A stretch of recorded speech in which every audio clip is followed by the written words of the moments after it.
about the ambition to raise funding for research from 0.8% to 2% of GDP, and also mobilizing public and private resources towards that cause. You cannot develop and grow without investing in research and development, so that your budget is anchored on evidence and data.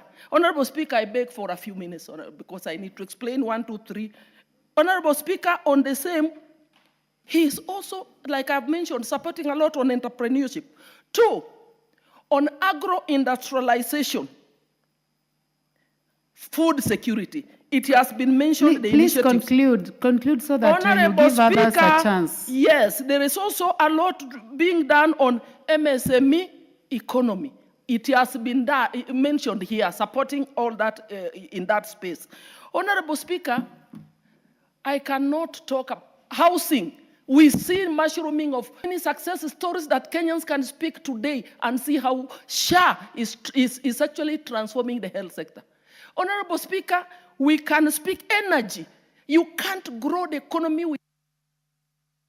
Very well, Member for Teso South.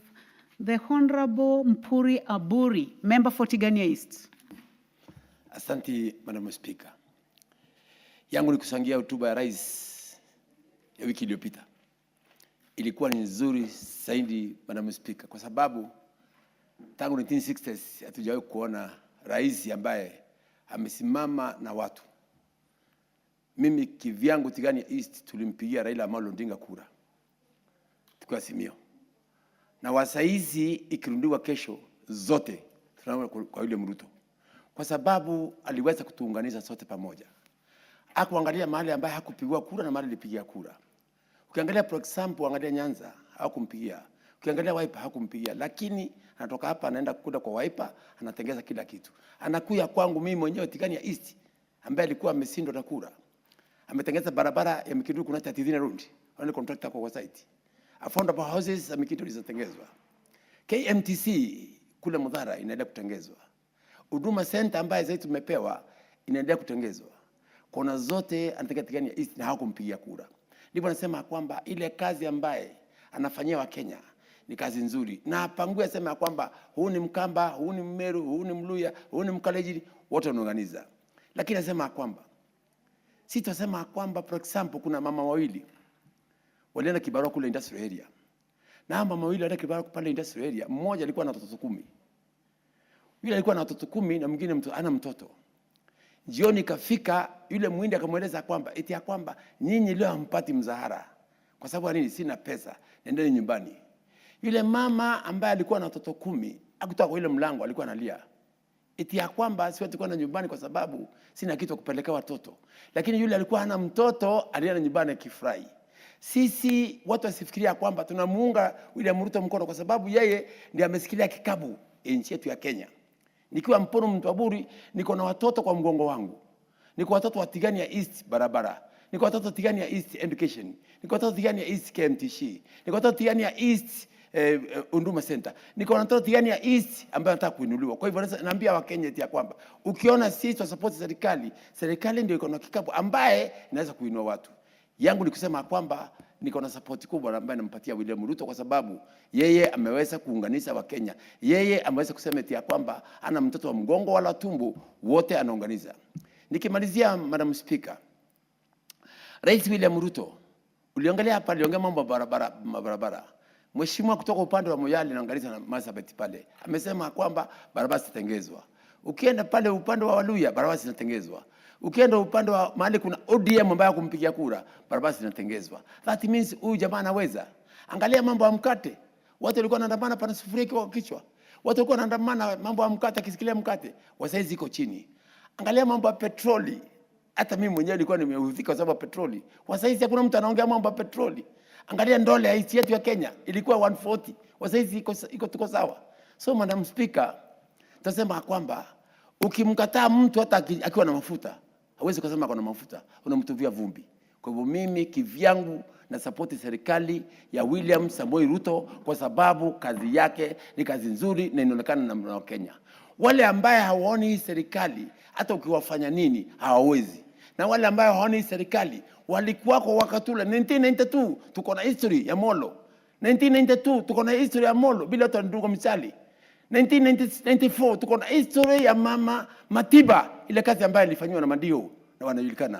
Kwa hiyo Madam Speaker, sisi hatutaki vita, tunataka amani katika nchi yetu ya Kenya, tunataka kuunganisha wa Kenya, tuwe pamoja kwa sababu Kenya ni moja.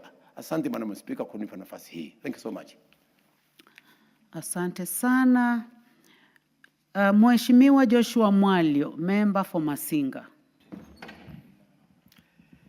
Thank you very much, Madam Speaker, for this opportunity that you have given me to be able to say something on the state of the nation address by His Excellency Honorable William Samoei Ruto on 20th November 2025.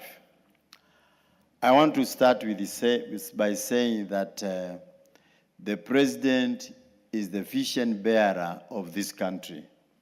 And everybody that listened to him, he saw that he can take this country very far, given the opportunity and the space to be able to address the Kenyans, to be able to work for the Kenyans, and to be able to develop this country. What I see in the President is a man that has a vision that is in him, and he is able to do extraordinary things. The money that we are seeing that is developing this country had been there since time immemorial, but things were stagnant. Projects were coming, were being stalled, but now we can see things are moving in a speed that we have never seen before. Having brought back the broad-based government, now everybody is getting a share of what they deserve, whether you are in the opposition, whether you are in which corner of the country, you are getting a share of the cake of this country. So there is goodwill in this president. And that is what we need to see and support. We cannot miss people that criticize. We cannot miss people that don't see anything that is being done well. But people, we shall still live with them. But as long as the president has the vision, we shall be able to go very far. I want to say that since the president took over, in 2022, the inflation was 9.6 as it was in his report. And now, as of October, the inflation was 4.6. That is a big drop. And it is able to help our people, because as long as the inflation is very high, then everybody will have a problem. Even purchasing power will not be there, because anything is, all their money is being consumed by the high inflation. Again, the president has been able to do even projects where there is opposition. All the constituencies are not, they are not left out. Whether you are in opposition, whether you criticize him, it is a Kenyan constituency. And therefore, all the people that live in that constituency, they are voters and they are Kenyans. And they have not been left out. The super highway that the president had started earlier, we can see that even in our constituencies, the ICT hubs are coming up. They are being equipped so that our young people who cannot fit in all the jobs can be able to sit there and they are living from the online jobs, be able to help themselves, be able to do whatever they are unable to do without a job. Talk about the agriculture, the fertilizer, which was very high, now it is low. Even me, I'm a benefit of that fertilizer. I was able to get my number, and the fertilizer comes, and then we are notified. And we get the fertilizer at 2.5 so that we can produce a lot. The last but not the least, the Nyota.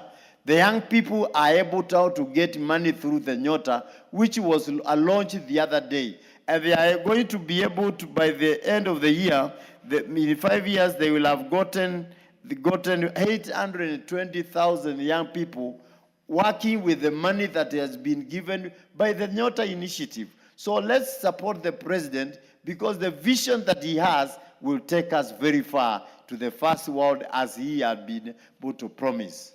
Thank you very much. Thank you. The Honorable Joseph Lel Mengit, member for Mgwen.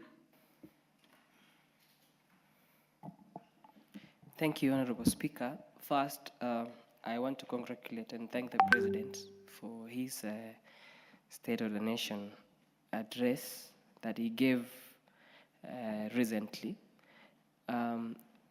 His role as the head of state is steering the country into the right direction. And they say, the Bible says, where there is no vision, especially in leadership, people perish.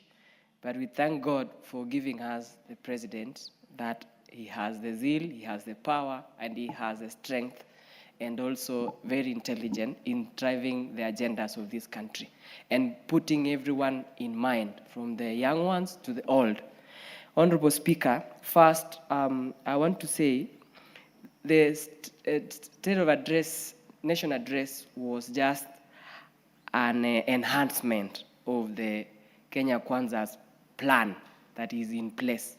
And he measured mostly on the three pillars, the four pillars, on food security, on roads, energy, and health, and additionally on education.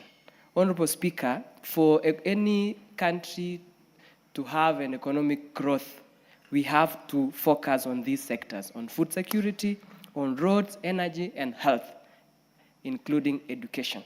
Honorable Speaker, from his address, this was just an enhancement whereby we see the greatest problem we have in this country is oversupply of human resource or unemployment.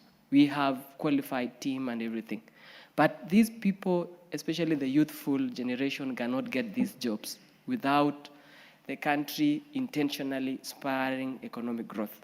And on this plan on issues of food security, the president was categorical in mentioning the creation of several dams across the country. In essence, we will have secured issues of food security and also on job creation to allow our youth work on this, exercise their knowledge, and also earn a living. Honorable Speaker, he also mentioned on issues of roads. Roads is a thorny issue, bad roads across the country, especially the congestion that we have along the Mombasa up to Malaba highway. Recently, people were stuck on the road. You would spend almost a whole day from here in Nairobi to Eldoret. So that was a plus for Kenyans, and we should celebrate the plans that the president has for us, including the roads back home in our various constituencies. I'm happy because we've waited for too long for the Kapsabet town, which is in Mgwen. We're yet to get the roads. Issues was on funding. Other plans that he has across the county and also across the country. The challenge now was funding. And I want to echo the funding models that the president came up on the special funds on different categories, whether roads, on road levies, on health, on other different sectors, Honorable Speaker. I welcome, because that is the only way that is practical and sustainable in funding these projects. He mentioned a total sum of close to 5 trillion, which I agree, because apart from food security on roads and energy, the greatest problem also that we have is high costs of production within our industries, whereby one of the contributing factor is energy, expensive power. So coming up with this idea that we have a long-term plan where we need to reduce the cost of energy so that we can have industries working on products cheaply is welcomed. Honorable Speaker, I want to agree with that 100%. Also on issues of health. Health, you see how SHA has been created, And currently, Honorable Speaker, for people to appreciate this is we have high registration of SHA members, more than close to 25 million. And initially on NHIF, Honorable Speaker, there were close to 4-5 million registered members. However, we have streamlined, the government has streamlined the issues of SHA to benefit everyone, Honorable Speaker. It doesn't discriminate anyone. Those who have less money, those who have high money, how the president has structured on issues of SHA, I can see it's benefiting my people back home, and Kenyans are happy. Thank you. The Honorable David Mboni, member for Kitwiru. Thank you, Madam Speaker. Let me also say one or two things on this report by the President. And I think it was a good report, despite the inconsistency in data. And I don't know who is giving him wrong data or inconsistent data. Mr. Speaker, one thing I liked about this report is the proposal to invest or to put in 5 trillion Kenya shillings to infrastructure. And here infrastructure will include roads, electricity, and of course water supply in the country. And this is a very good thing. But I was wondering, I just been wondering in this country, we used to have Vision 2030, which is the economic blueprint, which of course we are not be following, because during the last regime, we came up with the Agenda 4, and this regime we came up with the better, that is bottom economic transformation agenda. But I think when you look at the Vision 2030, it was very, very well structured. There were very good proposals in that economic. Honorable Mwalika. Yes. It's bottom up. Bottom up. Now, the moment you call it the bottom economic agenda, you may lose. Bottom up economic transformation agenda. Yes. Thank you for that one. So, yeah, when you look at the Vision 2030, it is very good proposals. We had industrial zones, and I remember because I was part of the Vision 2030 group.